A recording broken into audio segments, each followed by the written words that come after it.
Bonjour, bienvenue si vous nous rejoignez sur France Info, il est 6h. 6h du matin, l'heure légale des perquisitions. Mais Régis et Denis ne sont pas des policiers comme les autres. Ils n'ont ni le gabarit, ni l'équipement des super flics d'intervention. Pas de nom sur la porte. Pour repérer l'appartement, Régis identifie la plaque de téléphone et localise le logement grâce au compteur d'électricité. Ces enquêteurs ne recherchent ni un dangereux criminel, ni un trafiquant de drogue. C'est un escroc présumé qu'ils viennent arrêter au petit matin. Et ce qui les intéresse, c'est sa comptabilité. Elle est stockée dans 7 valises. Le moindre document, y compris son courrier, est passé au peigne fin. À leur QG, pour confondre le suspect, pas d'empreinte, pas d'ADN, mais un interrogatoire serré. Car ces policiers traquent des délinquants plutôt ingénieux, des spécialistes de l'arnaque financière. Ici, une affaire de détournement d'argent. C'est une drôle de vérité, quoi. Vous retirez de l'argent en espèces, vous avez des comptes où vous prêtez de l'argent à tout le monde, comme ça. Comment ça, prêter de l'argent? Ce matin, vous avez dit que vous prêtez de l'argent pour ça.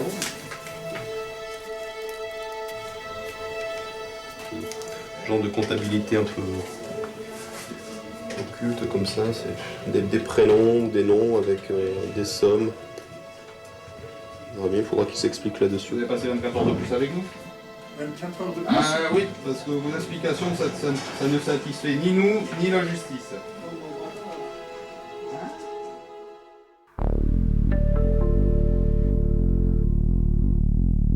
C'est le building qui fait trembler les grands patrons corrompus, les ministres indélicats et les escrocs en tout genre.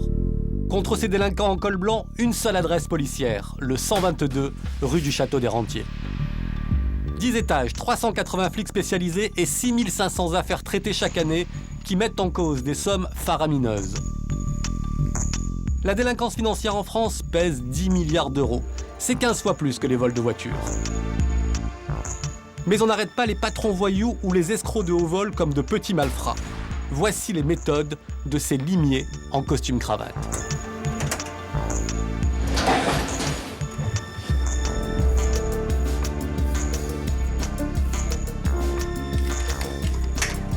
Voyage au cœur d'une forteresse au secret bien gardé.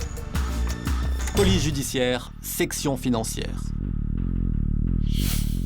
La BRDE, l'une des 2 brigades d'élite du 122. Elle ne s'occupe que du gratin de la délinquance financière. Le commissaire Patrice Demolly dirige depuis 2 ans ce service spécialisé dans la lutte contre la corruption. C'est un ancien des renseignements généraux. Ici, pas de flagrant délit. Les enquêtes financières reposent systématiquement sur des preuves écrites et des perquisitions surprises. Première arme favorite de la BRDE, les écoutes téléphoniques enregistrées et stockées sur ordinateur. Christophe. Fastidieux, long et fastidieux, épuisant. Aujourd'hui, les écoutes permettent à Christophe, un enquêteur du service, de savoir avec qui discute un suspect. Tu sais toute l'amitié que je te porte, il ne faut pas tenter une grief, hein, ce que je vais te dire. Mais le jour où tu m'as présenté t'as mieux fait de te passer de papa. C'est des éléments de contexte, des éléments d'ambiance, les écoutes téléphoniques, pour savoir l'environnement d'un individu, qui il fréquente, qui il voit, quelles sont ses relations d'affaires et la nature du business qu'il met en œuvre. Pourquoi tu relances ça maintenant, c'est fini? Tu sais pourquoi? Non, c'est pas fini. Ça fait 15 fois qu'elle appelle pour lui demander 15 000 euros. Qu'elle appelle, pardon? Qu'elle appelle, elle n'arrête pas de le harceler, passe-moi 15 000. C'est toutes les limites de l'exercice. Dans les enquêtes financières, les investigations démarrent souvent sur une simple lettre anonyme. On en a reçu une il y a quelques jours, extrêmement bien rédigée, 3 pages dactylographiées avec des couleurs qui dénoncent tout un mécanisme de corruption. Alors, elle est assez amusante au demeurant parce qu'en bas de la page 2, il est mentionné qu'un certain nombre de gens ont des informations à donner. Et il est même écrit qu'il y a un certain Jacques, un gentil garçon qui travaille donc dans cette société, est au courant de tout et il peut vous aider, mais il n'est pour rien là-dedans. Lettres anonymes, plaintes ou dénonciations. La plupart des grandes affaires financières sont bien plus compromettantes que les petites escroqueries.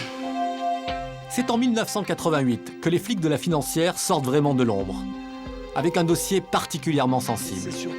l'affaire Péchinet. On connaîtra des éclairages nouveaux avec l'audition des dirigeants de Péchinet.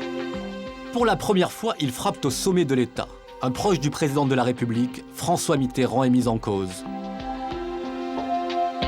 Son ami intime, Roger Patrice Pelat, ce riche industriel, est soupçonné d'avoir gagné de l'argent illégalement en bourse. L'affaire éclabousse le président. Et ce n'est que le début.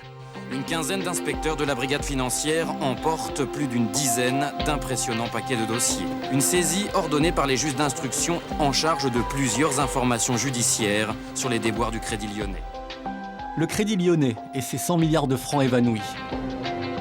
Cette fois-ci, la brigade financière malmène la première banque française, son actionnaire de l'époque, l'État, et ses plus prestigieux clients comme l'homme d'affaires Bernard Tapie, devenu ministre de la Ville. Les investigations l'obligent à démissionner.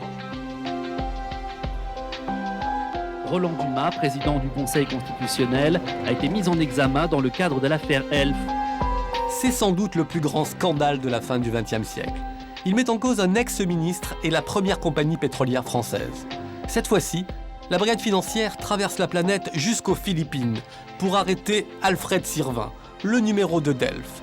Il aurait détourné avec son patron Loïc Le Floch-Prigent plus d'1 milliard de francs. Une gigantesque entreprise de corruption démontée pièce par pièce. Tous ces dossiers explosifs ont rendu célèbre une nouvelle génération de juges et de policiers qui a décidé que les élites de la nation avaient elles aussi des comptes à rendre. Et ce n'est pas fini. Ce matin, un dossier du même calibre met le commissaire Demolly sous pression. On va marrer tout le monde dans la salle de 501. Oui, là-bas. La salle du fond. Ouais. Ok, d'accord. Tout de suite. On y va. Tout de suite. Bah oui, 8h30. Quand je donne des horaires, c'est pas au quart d'heure près. Hein. Sinon, toute la machine est grippée. Hein. Si le chef de la BRDE est tendu, c'est qu'il prépare une opération réglée au On va millimètre. faire attendre tout le monde, il y en a qui partent.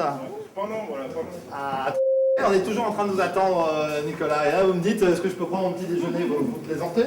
Ce dossier met en cause une enseigne commerciale qui réalise plusieurs centaines de millions d'euros de chiffre d'affaires.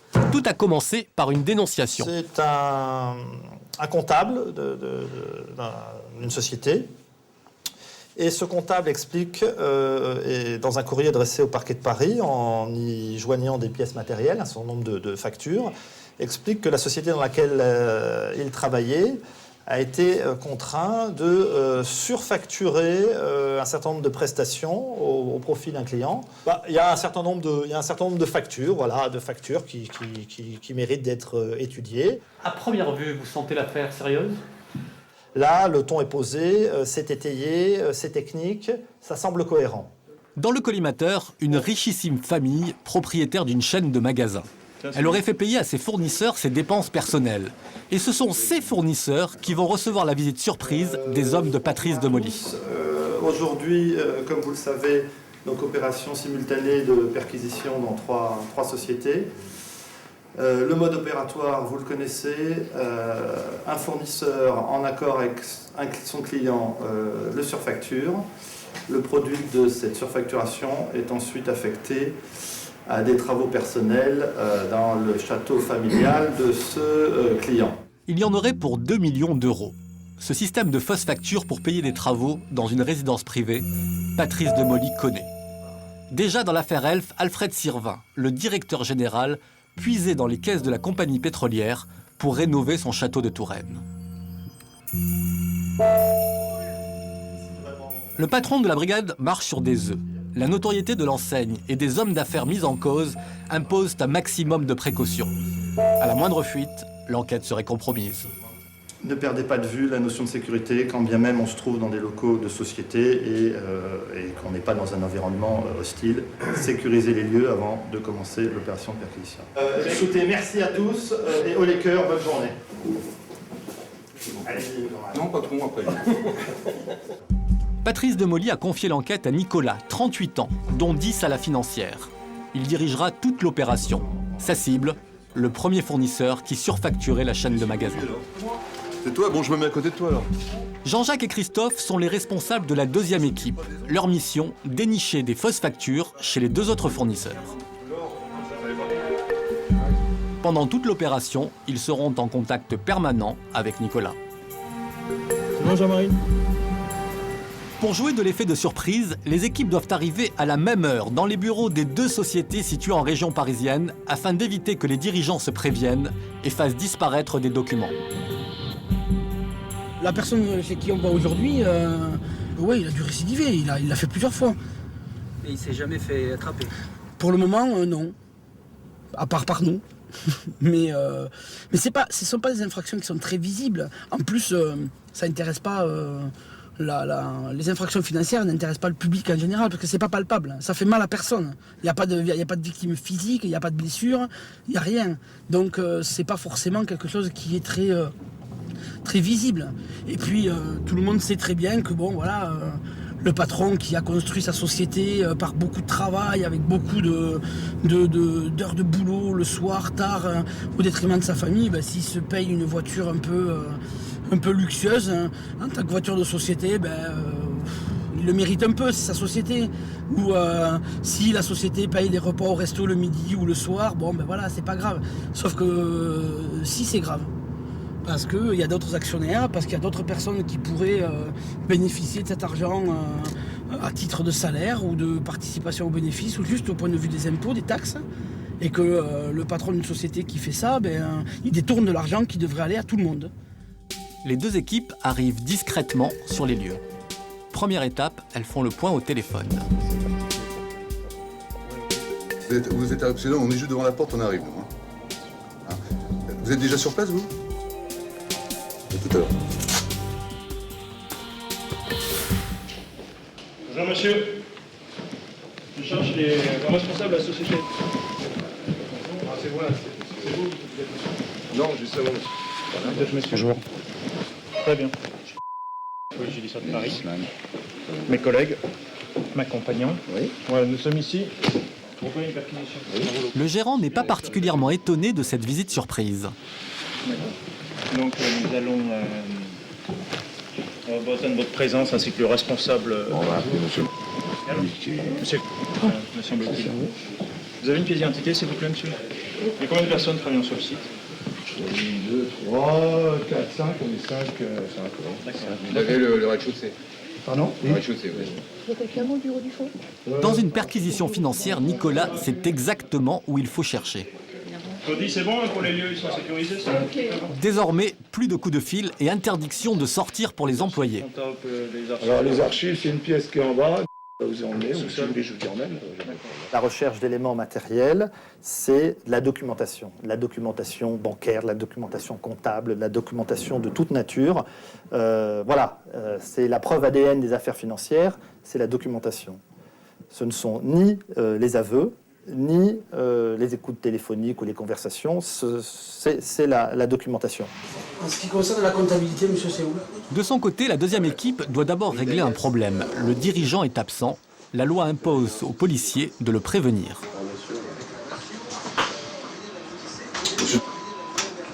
Oui, bonjour, commandant Dragneau, de la brigade financière. Nous sommes chez vous pour faire quelques investigations. Et j'aimerais que vous nous rejoigniez très vite, parce que nous avons besoin de vous. Voilà. Vous êtes loin d'ici? Paris, ça fait une petite trotte. Vous en avez pour combien de temps? Jusqu'à une demi-heure? 1 heure. Alors écoutez, à ce moment-là, ce que je vais vous demander, s'il y a votre employé qui est là, vous allez le nommer verbalement pour qu'il vous représente pour l'instant. Ça, on va pouvoir commencer comme ça nos investigations avec lui. Et puis quand vous arriverez, on vous marquera sur le PV à ce moment-là. On fait comme ça? La seule personne qui peut nous autoriser à faire une perquisition, c'est le gérant. On a donné que le gérant arrive pour aller voir tous les dossiers. Alors, on a vu, sans rien toucher, ce qui nous intéressait. Donc déjà, en fait, les dossiers qui nous intéressent, on a vu sur les tranches du dossier que ça nous intéressait, ça ou ça. Bon. Mais là, on attend que là, on va faire la perquisition en compagnie du gérant. Donc, voilà. Ils ont peut-être eu le temps de dissimuler des choses. Non, parce que les pièces qu'on vient chercher, elles sont en comptabilité. Et la comptabilité, ils sont obligés de la garder. Donc même si ce sont des pièces fausses, eux, ils sont obligés de l'avoir dans la comptabilité. Donc à partir de là, ils ne peuvent pas dissimuler les choses qu'ils ont obligatoirement mis en comptabilité. D'accord ? L'homme qui aurait surfacturé les travaux de la superbe résidence est arrivé. Physiquement, monsieur, les factures. Oui. Là? Non, mais attends, non, on fait juste pour... donc, une partie là? Une partie là, et puis après, chez mon comptable. Lui seul sait où se trouvent les documents comptables qui pourraient prouver la fraude. Est-ce que c'est par exercice comptable? Est-ce que c'est par année? Par année, oui. Oui, donc vous avez quoi comme année ici? Ben là, je dois avoir 2003, 2001, 2002, 2003. Ils ont souvent ce genre d'attitude, de la coopération, comme ça Mais quand ils sont conscients que ce qu'ils font est illégal, quand on arrive, en principe, ils savent pourquoi on vient. Et ils savent très bien que ne pas coopérer, ça va leur apporter plus de problèmes et plus d'embêtements avec toutes les administrations qui s'occupent des entreprises, à savoir les impôts, l'URSSAF, et ainsi de suite, que de coopérer. Il y a aussi le principe qu'en nous laissant faire, ils espèrent aussi qu'on trouve moins que ce qu'ils ont réellement fait. Ça fait partie du jeu. 14h, fin de la perquisition. Les enquêteurs ont mis la main sur une série de fausses factures. Reste maintenant à reconstituer le mécanisme de l'arnaque. Et ce sera compliqué, car les fraudeurs sont souvent des virtuoses de la finance. Bon, nous avons 80% des rapports intellectuels. Faut jamais l'oublier. On a affaire à qui? On a affaire à des gens très intelligents, pour ne pas dire super intelligents. Des gens qui sont diplômés. Et donc, il y a un rapport de force cérébrale. Et c'est surtout ça, en fin de compte, notre travail. C'est ce qui vous plaît? Moi, je crois que quelque part, c'est ce qui me plaît. C'est une émulation. Maintenant. En tout cas, c'est une émulation. Oui, mais ils n'ont pas complètement gagné la première manche. Le fournisseur avait, semble-t-il, prévu la visite de la police. Alors, il n'était pas prévenu, mais... Compte tenu des autres perquisitions, il savait que c'était dans les tuyaux. Il avait entendu parler. D'accord. Voilà. Bon résultat. Pas de souci. Ok. L'autre équipe, celle de Nicolas, n'est toujours pas rentrée. Au bout de 8 heures, et malgré le peu de coopération du patron de l'entreprise, Nicolas et ses collègues sortent eux aussi les bras chargés de pièces à conviction. Franchement, on peut être satisfait du travail accompli. En fait, on a étayé encore un peu plus notre dossier aujourd'hui, au travers de la découverte de factures douteuses. Allô? Ouais, je suis dans le véhicule, là. On est de retour au service, on est au bas de la rue de Patel.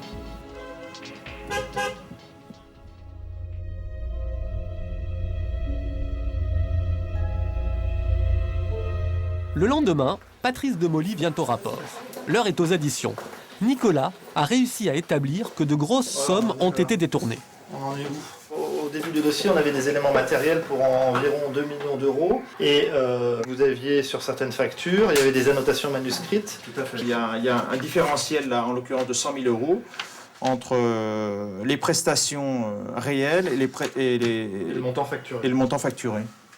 Ce que vous avez ici, en l'occurrence, on passe d'une facture de 266 850 à 366 850 au travers d'une surfacturation de 100 000 euros. 100 000 euros, suspectés d'avoir payé les cuisines du château du PDG. Et ce n'est pas tout. Hier, vous avez découvert, lors de l'opération de perquisition, 1 million d'euros de fausses factures. Qui viennent se rajouter. Ouais, à ce jour, on peut estimer le montant des malversations à hauteur de 3,5 millions, 4 millions d'euros à peu près. Bonne pioche. Bravo. Voilà. Bravo. Merci, Nicolas. Mais reste le plus dur, faire avouer au PDG qu'il a bien détourné ces millions d'euros. Mais avant de le convoquer, les policiers veulent bétonner leur dossier pour ne lui laisser aucune chance. À ce jour, il n'a toujours pas été entendu. Mais le 122 n'est pas réservé qu'aux escrocs de haut vol. Changement d'étage, changement de méthode. Les policiers de la BRIF doivent, eux, lutter contre des arnaqueurs en tout genre. Allô? Merci, je vais chercher. C'est l'affaire du jour pour Stéphane. Il est spécialisé dans les faux billets. Ce matin, il a convoqué un témoin pour une toute nouvelle affaire. Je vais passer par là. Monsieur Bailly. Bonjour. Monsieur.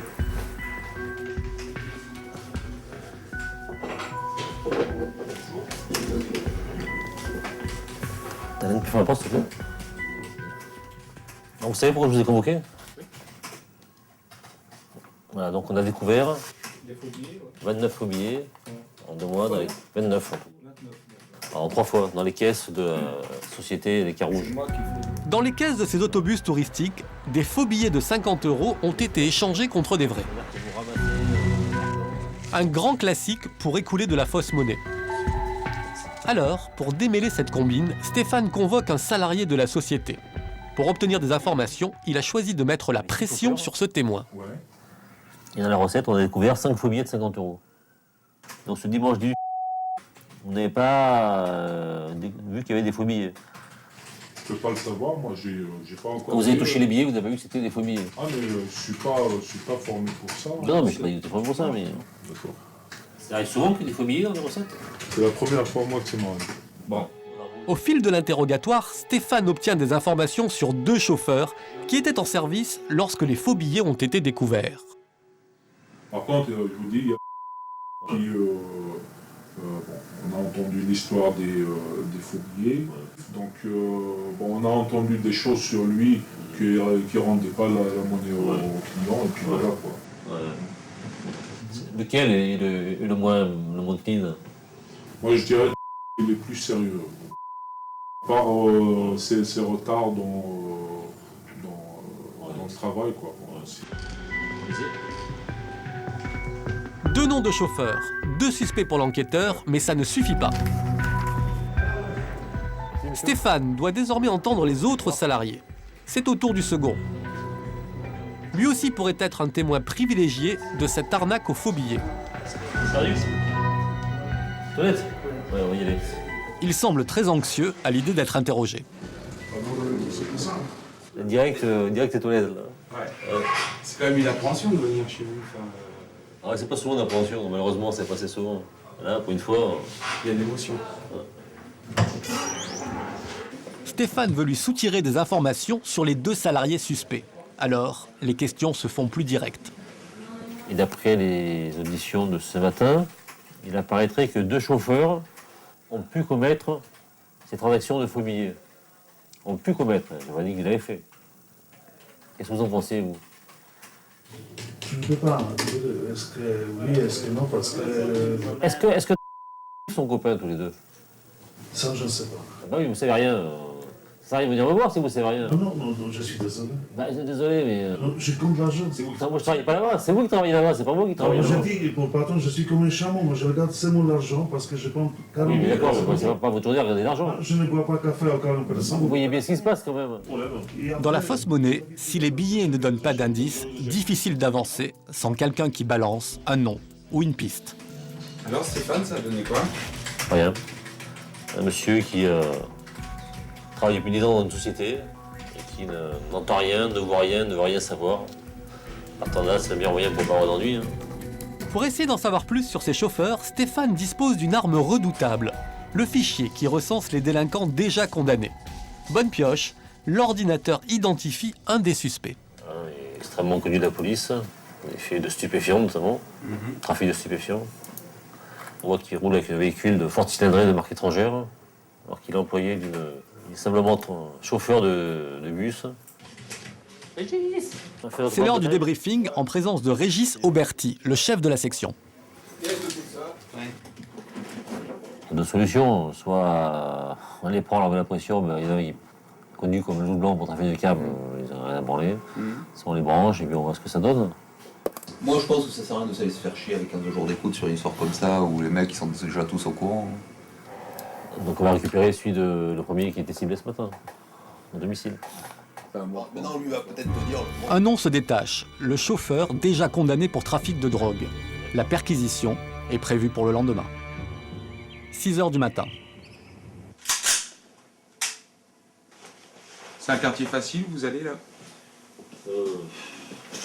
C'est pas une cité C'est pas une cité pourrie, mais bon, c'est pas urbain non plus. Hein. On va jamais dans les beaux quartiers, hein. On va toujours dans les quartiers pourris, forcément.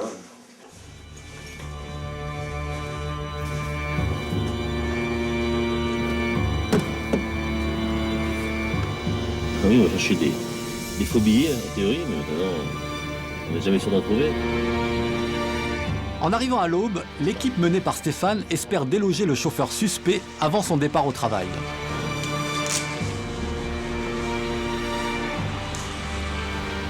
Matraque au poing.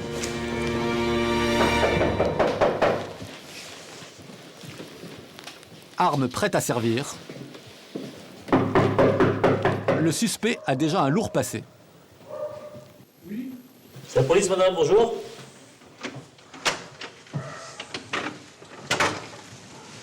Monsieur, il est où? Il est parti chercher sa mère. Il est parti chercher sa mère à l'aéroport. À quelle heure? À quelle heure il est parti? À 5h du matin. 5h du matin? Ouais. Il la ramène où? Chez elle. C'est où chez elle? Dans le 13e. Qu'est-ce qui se passe? Non, il y a des questions à lui poser. Bah, vous pouvez me les poser aussi. Là, vous êtes qui par rapport à lui? Je suis sa fiancée. Fiancé? Et on passe ici après? Qu'est-ce qu'il fait? Mais oui, il habite ici, monsieur. Mais après avoir posé sa mère, il revient ici? Oui. D'accord. Est-ce que vous avez une pièce d'identité, s'il vous plaît? Une pièce d'identité. Ouais. Alain. On va faire une petite perquisition, hein? D'accord? Vous avez un papier à montrer Non, j'ai pas de papier. Non, rien pas. C'est que dans les films, ça? Ouais, c'est dans les films. Dans les experts, comme ça. La jeune fille est surprise, mais en matière de fausse monnaie, les policiers du 122 ne plaisantent pas. Perquisition quasi automatique. L'appartement est fouillé dans ses moindres recoins.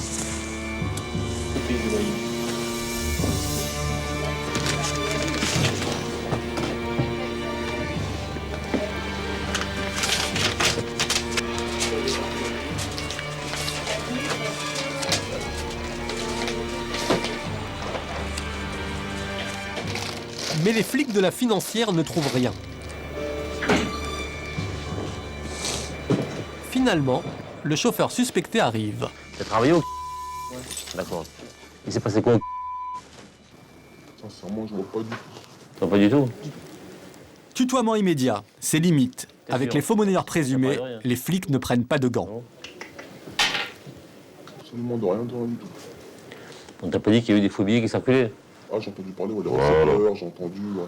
Voilà. C'est ça, ouais. Donc maintenant, tu viens de nous dire que tu as entendu parler des faux billets. Alors, on veut savoir qui te l'a dit, comment tu l'as su, on veut tout savoir, maintenant que tu l'as dit. Okay. Voilà. C'est la raison pour laquelle tu en as... Si t'as des noms à nous donner, il faut nous donner des noms tout de suite, on va pas tourner autour du pot. Je te la fais à l'envers. Ouais. Si quand tu dis « j'ai entendu parler », moi, on est venu me dire que c'est toi qui fais tourner. Alors, qu'est-ce qui se passe à ce moment-là? Qu'est-ce que ça veut dire là? Moi, j'aime pas les « on ». « On », c'est un con. Qui fait tourner les billets? Moi, jusqu'à ce moment, j'ai pas demandé de billets, j'ai demandé de billets, j'ai tout. Il va falloir que tu m'en donnes un parce que non, c'est avec toi. Là. Mais il n'y a pas de souci, parce que moi, je sais ce que j'ai fait. Dis-toi bien que je ne viens pas par hasard. Donc, si je viens, c'est que je sais déjà des choses. Est-ce que tu consens à ce qu'on fasse une perquisition à ton domicile? Bien sûr. Mais pour le chauffeur, tout se complique. Stéphane le met en garde à vue.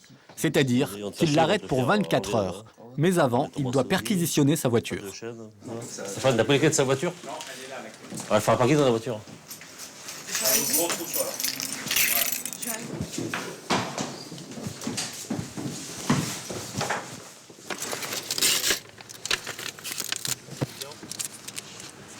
Alors, l'équipe de France, c'est bon.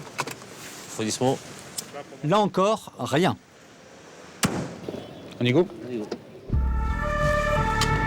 Débute alors une course contre la montre. Les policiers n'ont qu'une journée pour trouver des preuves sérieuses, car le chauffeur de bus est présumé innocent.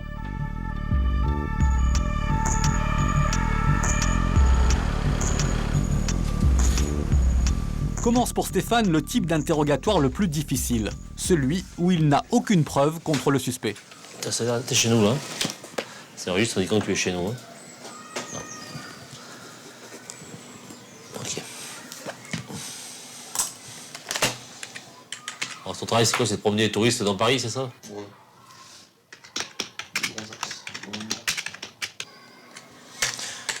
Bon, alors. C'est particulier à me dire. Ah, les billets. Hein. Ouais, non, j'ai... Tu connais pas les billets? Non. T'as jamais eu? Non, jamais.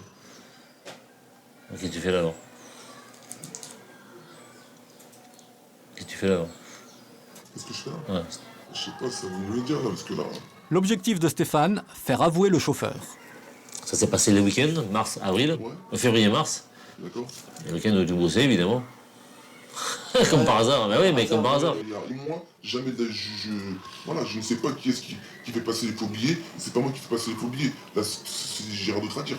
Je peux pas m'amuser à dire des noms, à faire du babattage, parce que je peux pas. Voilà. Le chauffeur nie en bloc. Stéphane n'a aucun élément contre lui. À la demande du parquet qui supervise l'enquête, il doit le remettre en liberté.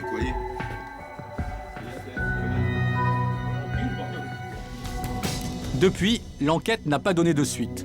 Plus aucun faux billet n'a été retrouvé dans les caisses des bus touristiques. Je vais donner l'alimentation, comme on dit, aux gardés à vue. Puisque maintenant, le plat chaud, tout ça, on les nourrit, on donne un petit déjeuner, et puis comme ça évite d'aller aussi se casser la nénette, aller chercher des sandwichs à droite, à gauche. C'est pas toujours évident, là au moins, il y a tout ce qu'il faut. Voilà, et ça après, ce sont nos gardes des trucs qui se chargent de leur faire tout ça. Pour ceux qui passent la nuit en garde à vue, la section financière dispose de 7 cellules. Elle joue un rôle clé dans la mise en condition des suspects. Ces cages vitrées ont accueilli aussi bien de petits escrocs que des grands patrons ou des ministres.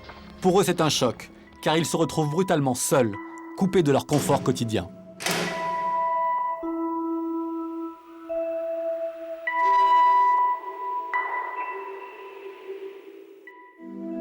Ce haut dirigeant en a fait les frais il y a 10 ans.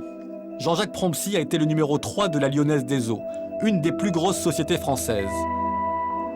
Aux côtés d'Alain Carignon, le maire de Grenoble, il a été condamné dans 2 affaires de financement de partis politiques. Ce notable, habitué à un certain standing, garde un souvenir douloureux de son passage au 122. Donc en garde à vue, on vous met tout nu. Hein, on vous enlève vos lunettes, vos ceintures, vos lacets de chaussures, votre montre, votre livre, enfin... Moi, sans lunettes, je ne pouvais pas lire. Puis après, vous êtes dans une cellule qui fait 4 mètres carrés et la banquette, c'est curieux, n'a pas la largeur de vos épaules. C'est-à-dire que si vous vous allongez, vous avez une omoplate qui sort. Donc, vous ne pouvez pas vous allonger. Vous pouvez vaguement vous asseoir et vous attendez, sans notion du temps, dans une demi-obscurité. Vous attendez le bon vouloir. Tout ça pour bien montrer qui a la puissance et qui ne l'a pas. L'avocat Jean-Pierre Versini est le défenseur attitré de plusieurs VIP passés par le 122 rue du Château des Rentiers. Il explique l'impact de la garde à vue sur ses clients. Ils se plaignent essentiellement de l'hôtellerie, qui est quelque chose d'abominable pour quelqu'un qui a l'habitude de dormir dans un lit confortable tous les jours. Il a les yeux qui lui sortent de la tête. C'est pas le camping, c'est 50 fois pire. Des locaux ont été réaménagés il y a maintenant 3 ans, avec des banquettes individuelles, des cellules individuelles, la capacité de prendre une douche, de se restaurer dans de bonnes conditions. Donc c'est pas l'idéal, tout le monde en est bien conscient. En même temps, on n'est pas obligé d'être couché à même le sol ou dans des conditions dégradantes ou humiliantes.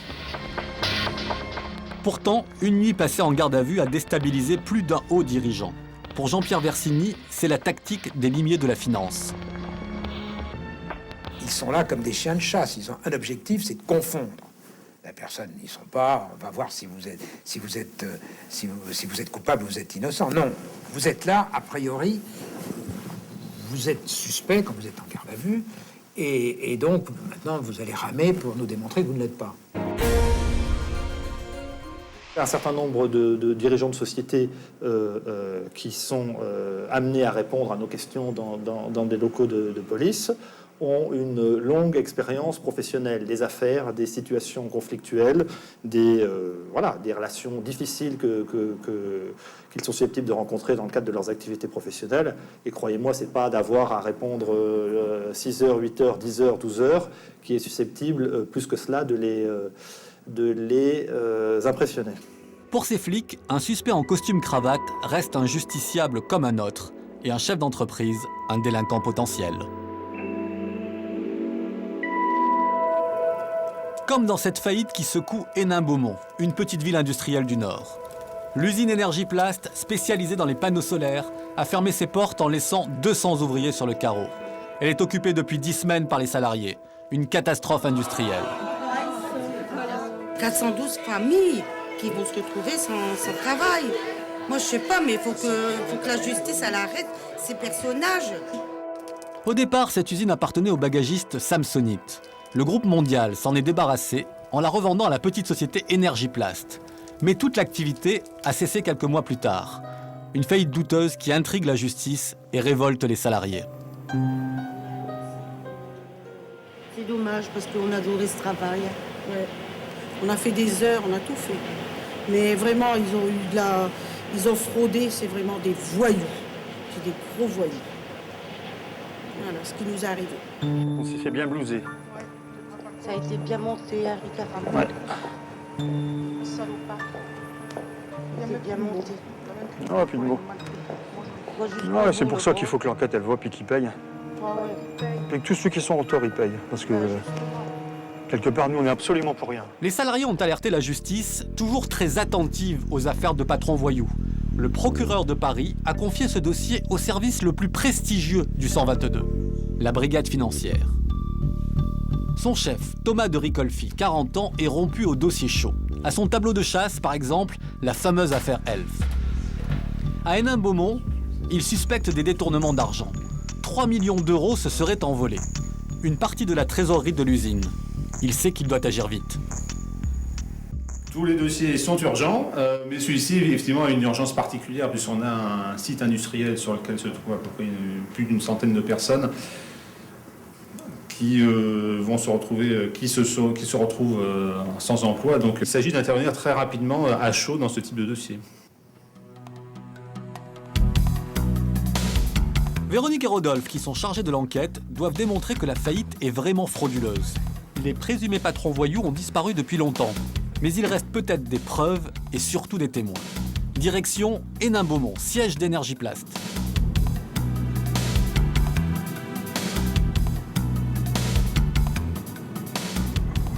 On a une audition prévue cet après-midi à 16h. Donc on a convoqué une personne qui va venir au commissariat et qu'on va entendre sur place au commissariat.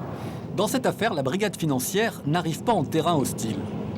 Comme les salariés se considèrent lésés dans l'histoire, en fait, ils ne seront pas mécontents qu'on fasse une enquête sur le dirigeant qui les a lésés, le ou les dirigeants qui les ont lésés dans cette affaire. L'affaire est complexe. Voilà pourquoi, dans le Nord, le procureur a saisi la brigade financière à Paris. Véronique et Rodolphe se sont déplacés avec leurs adjoints. Tout va se jouer au 2e étage du commissariat local.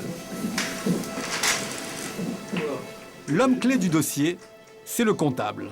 Il n'a rien à se reprocher et il accepte de coopérer. C'est la première fois que vous êtes entendu comme ça? Oui. Et quelle impression ça... Serein. C'est témoin, c'est pas en cause. Oui. Véronique concentre l'interrogatoire sur les 2 éléments suspects du dossier. Les transferts d'argent vers le paradis fiscal du Luxembourg et le train de vie fastueux du patron. Pendant ce temps, 2 enquêteurs se chargent de baliser le terrain en vue des opérations du lendemain. Là, on va repérer un peu les lieux de la perquisition de demain, voir la physionomie et puis voilà, c'est bon. Le trajet effectivement à emprunter pour y aller. Voilà, là nous y sommes apparemment, on va faire un premier passage. Donc effectivement, il y a toujours et c'est effectivement une occupation paisible. Ils n'ont pas le droit à l'erreur. Le jour J, pas question de se perdre dans les dédales de l'usine et surtout éviter que des documents compromettants ne disparaissent dès leur arrivée. Je pense que ça sera bien, l'accès est libre, on n'a pas de problème de clé toujours. Donc je pense que ça se passera bien. Il est 19h au commissariat d'Hénin-Beaumont. Le comptable a longuement répondu aux questions et confirmé les transferts d'argent au Luxembourg. Je signe dans chaque bas de page. Vous signez une signature complète au bas de chaque page. Pratiquement 3h30 d'audition, c'est pas évident. Mais j'espère avoir amené un maximum d'éléments que la brigade financière attendait. Cerise sur le gâteau, les policiers se font même expliquer comment accéder au service comptabilité de l'usine. Vous passez le long de ce bâtiment, et là il y a une façade. Et la compta est juste en contrebord en façade. La brigade financière a désormais en sa possession un témoignage et des informations solides. La perquisition de l'usine est prévue le lendemain matin. Mais à Paris, au 122, Thomas de Ricolfi a d'autres dossiers à gérer. En tout, plus d'une centaine. De préparation la semaine prochaine, donc j'imprime mon document. Ça s'arrête jamais, hein. C'est comme la bourse. C'est comme Wall Street, Nikkei, le CAC 40. Une place ferme, une autre place s'ouvre. Donc les affaires, c'est comme ça s'arrête jamais non plus. Une fois par semaine, il fait le point sur ses dossiers lors de la réunion des chefs. Dans le bureau du directeur de la police financière, Patrick Effner. C'est l'un des hommes les mieux informés de Paris sur les affaires politico-financières. Chaque vendredi, les chefs de service du 122 se retrouvent dans cette salle pour un tour de table hautement confidentiel. On y prépare les perquisitions et les gardes à vue de la semaine à venir. Rien ne doit filtrer. Bon, eh bien écoutez, bonjour à toutes et à tous. Monsieur le chef de l'ABF. Oui, Patrick, alors pour la semaine prochaine. Thomas de Ricolfi doit avoir en mémoire tous ses dossiers et les moindres détails de leur montage financier, car son patron veut tout savoir. C'est pas très fréquent, un expert comptable. Avec leurs costumes bien coupés, les commissaires du 122 ont parfois l'air de cadres supérieurs sortis de grandes entreprises. Comme ils sont aussi policiers, ils doivent s'entraîner à tirer. Et là, c'est une autre paire de manches. Oui, bien sûr.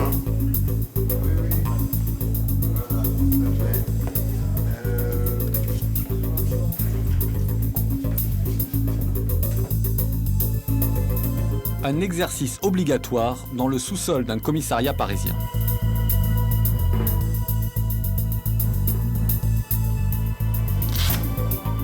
Plus habitués à manier la calculette que la gâchette, les hommes de la brigade financière ne sont pas des fans du gilet pare-balles.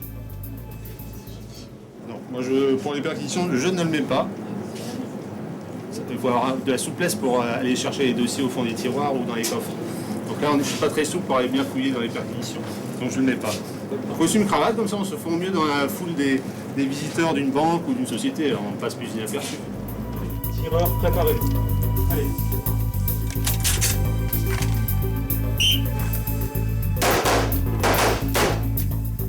Et plaque.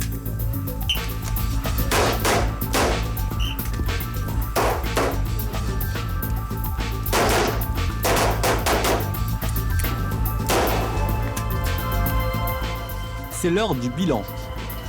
C'est pas mal. Non, c'est moyen. C'est moyen. Un meilleur tir serait plus groupé et serait avec un meilleur résultat. 20, 25, 30. Et il a fait un résultat qui est perfectible. On peut faire mieux, comme toujours. Il faut toujours s'améliorer. Ça veut dire que vous allez revenir vous entraîner ? Eh oui. Ces gilets ne resserviront pas de sitôt. Seules 3 séances de tir sont obligatoires chaque année.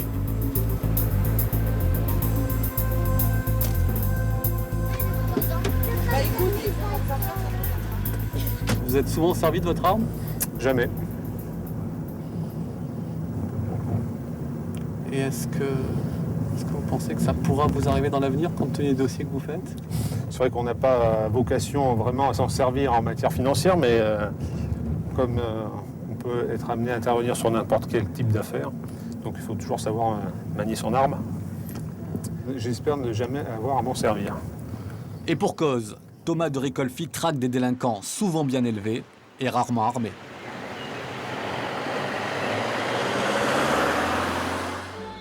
Retour à Hénin-Beaumont. La brigade financière poursuit les patrons voyous qui mènent grand train, mais ces équipes doivent dormir dans des hôtels modestes. Cette nuit, nos policiers l'ont passé dans un établissement 1 étoile, situé au bord de l'autoroute. C'est aujourd'hui que se joue une bonne partie de leur enquête. Ils doivent impérativement trouver les documents qui prouveront les détournements d'argent dénoncés par les syndicalistes.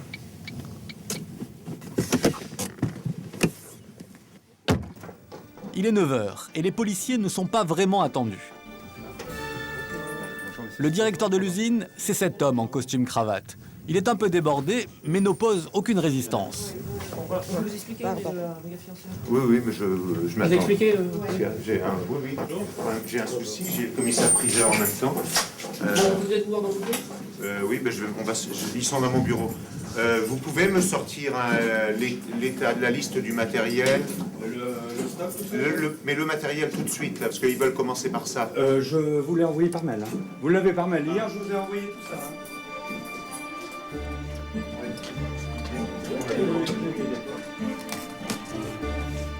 A priori, le directeur ne fait pas partie de la liste des suspects, car il a été nommé il y a à peine 6 mois. J'ai 57 ans, c'est la première fois que je suis confronté à cette situation où la brigade financière vient interviewer les gens qui ont travaillé et vient chercher des documents. C'est la première fois, donc j'ai pas d'expérience, ça m'étonne. Normalement, dans une entreprise, ça fait pas partie de la vie courante d'une entreprise. À partir de cet instant, les policiers peuvent fouiller partout, dans les placards, les ordinateurs, et saisir tous les documents financiers. Pour les salariés qui occupent l'usine, l'arrivée de la brigade financière est un vrai soulagement. La police, ça reflète la loi. J'espère que ça va porter ses fruits et puis que ces gens, ces malfrats vont finir en prison. Depuis ce matin, les enquêteurs épluchent chaque dossier. Ils ont saisi la comptabilité, des dizaines de classeurs. Puis, en fin de perquisition, ils mettent sous scellé tous les documents. C'est avec ces bâtons de cire que les pièces à conviction vont être protégées. La méthode n'a pas changé depuis plusieurs siècles. Donc on met une ficelle, on met un cachet de cire, on met de la cire, on appose une Marianne, et comme ça on est sûr que le document, qu'il n'y a aucun élément qui va pouvoir être ajouté ou enlevé du document. Donc voilà, donc c'est dans un gage de sûreté, de protection en fait des documents saisis.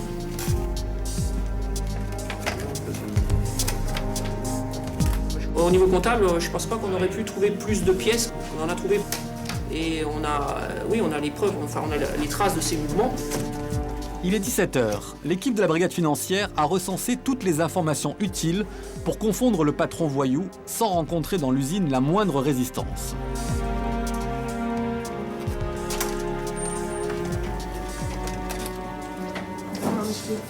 Ils ont aussi longuement interrogé le directeur comme témoin. Une opération type où l'on ne cherche pas tant des suspects que des preuves pour les confondre.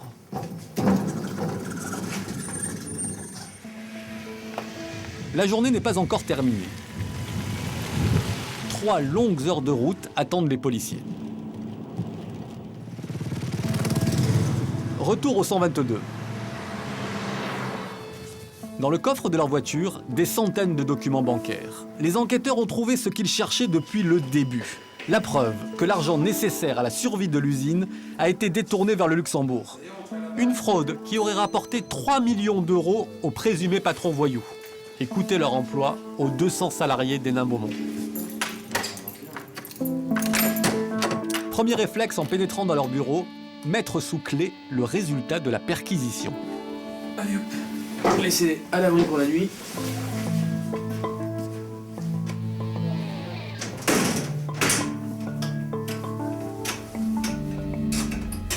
Car les dossiers financiers sont parfois si compromettants qu'ils disparaissent. C'est ce qui est arrivé au cœur même du 122 rue du Château des Rentiers. Depuis, tous les bureaux sont équipés d'armoires fortes. C'est la prudence même, compte tenu à la fois du caractère sensible de nos procédures et des précédents, à savoir des vols de scellés dans les locaux de la brigade financière au moment du dossier Elf. À l'époque, on n'avait pas d'armoire forte. Aujourd'hui, on en a. Ce serait dommage de ne pas en profiter. Des dossiers qui disparaissent au cœur du 122, preuve s'il en est que la brigade financière travaille sur des affaires hautement sensibles. Entre cette police et les délinquants en col blanc, c'est l'état de guerre. 8h du matin dans un quartier chic de Paris. C'est au pas de charge que l'équipe de la brigade financière poursuit ses investigations sur le patron d'Energiplast suspecté de détournement d'argent. Elle perquisitionne chez lui, dans un immeuble cossu du 16e arrondissement. L'homme qui aurait subtilisé 3 millions d'euros pour les transférer au Luxembourg et laisser sur le carreau 200 salariés, c'est lui. Il a déjà été mis en examen. Il aurait détourné plusieurs dizaines de millions d'euros il y a 10 ans. Lors de la perquisition, les policiers ont mis la main sur la pièce maîtresse, l'ordinateur portable du repreneur de l'usine. Son contenu va les emmener sur une autre piste, plus grave encore. Et parfois, il y a des dossiers qui ont l'air tout à fait dossiers classiques, et puis une investigation, une perquisition, l'exploitation d'un élément totalement anodin peut nous amener sur un dossier totalement différent. L'ordinateur portable du patron d'Energiplast, une vraie mine d'informations. En plus des détournements d'argent au Luxembourg, les policiers ont trouvé les preuves d'un éventuel trafic sur de faux bons du Trésor américain. Une arnaque de plusieurs millions de dollars. Cette fois-ci, plus d'échappatoire. Le patron a été placé en détention provisoire durant plusieurs semaines.